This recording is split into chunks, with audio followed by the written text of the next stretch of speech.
sei lá, queimação, uma coisa assim, no peito após se alimentar, você tem uma tosse irritativa, azia, um hálito discutível, esses sintomas são comuns em pessoas que podem ter refluxo.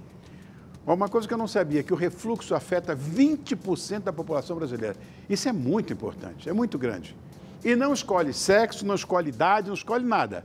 E para explicar melhor sobre esse assunto, e nos ajudar a identificar, tratar e prevenir o refluxo, eu recebo o gastrocirurgião, meu brother, Dr. Eduardo Greco. Como vai, querido? Bom dia, meu Prazer amigo. em revê-lo. Prazer é meu. Tudo Muitíssimo bem? obrigado. Bom demais estar ao seu lado. Eduardo, maravilhoso. Obrigado. Eu estava falando contigo em off. Que bom que eu não tenho refluxo. Porque Exato. como reclamam disso, rapaz. Muito. Você acabou de passar 20% da população. É um absurdo. Somos 200 milhões de pessoas. É um número absurdo, gigantesco. Vamos explicar primeiro, para quem está nos assistindo agora, o que é o refluxo gastroesofágico. Isso é importantíssimo, né? Porque assim, o refluxo, todos nós temos. Então, todos nós temos o refluxo, porque é um escape de ácido aqui do estômago. Então, a gente tem até o estômago aqui para ilustrar, Rony. Então, o estômago produz o ácido aqui dentro e por aqui sobe no esôfago.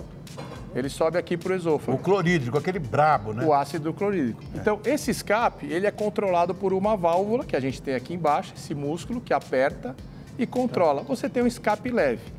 Quando a pessoa exagera, e aí aqui está tudo que a gente vai conversar, que a gente tem que evitar, né, Rony, etc., aumenta a produção de ácido, é muito ácido lá no estômago do paciente e começa a voltar e tem um refluxo que começa a ser patológico, que a gente fala, que começa a dar irritação na mucosa, levando a esofagite.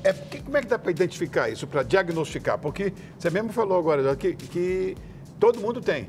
Mas esse que é patológico, como é que a gente pode identificar? Isso. Aí é aquela pessoa que tem a doença do refluxo. Porque a pessoa que tem o refluxo, você trata de uma maneira adequada, a gente vai bater um papo sobre isso e essa pessoa melhora.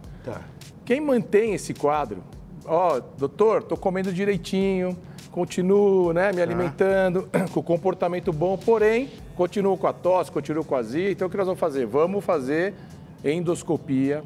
Existem 2 exames, que é manometria e pH-metria, que é para a gente estudar o esôfago do paciente, entender certinho a funcionalidade, entender esse músculo, porque a partir daí a gente sabe se a pessoa tem o refluxo esporádico, que é comportamental e alimentar, ou se ele realmente tem uma doença que precisa ser tratada.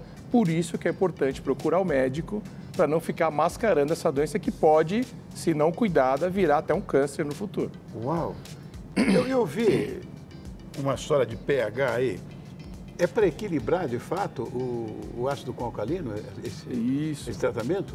Exatamente. Então, o nosso ácido, né, que está ali no estômago, as medicações que existem hoje, né, Rony? Então, como é que a gente trata o paciente que chega no consultório? Medicação, essa medicação vai reduzir a acidez do estômago.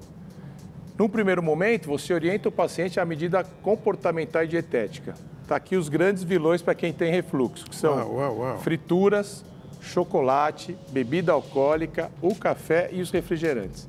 Então, quem sofre com refluxo em casa, pessoal, primeira coisa, precisa evitar isso.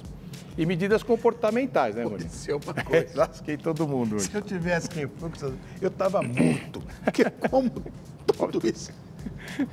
Como e bebo tudo isso aí, meu Deus. É a maioria das pessoas. Mas o que é importante, né? A pessoa que tem a doença, tratar esse músculo, tratar de forma adequada para que ela possa voltar, né? Tomar o seu café, né, de vez em quando comer o seu lanchinho, né, Rony? Então, vai ser importantíssimo a gente dar essas dicas para as pessoas em casa.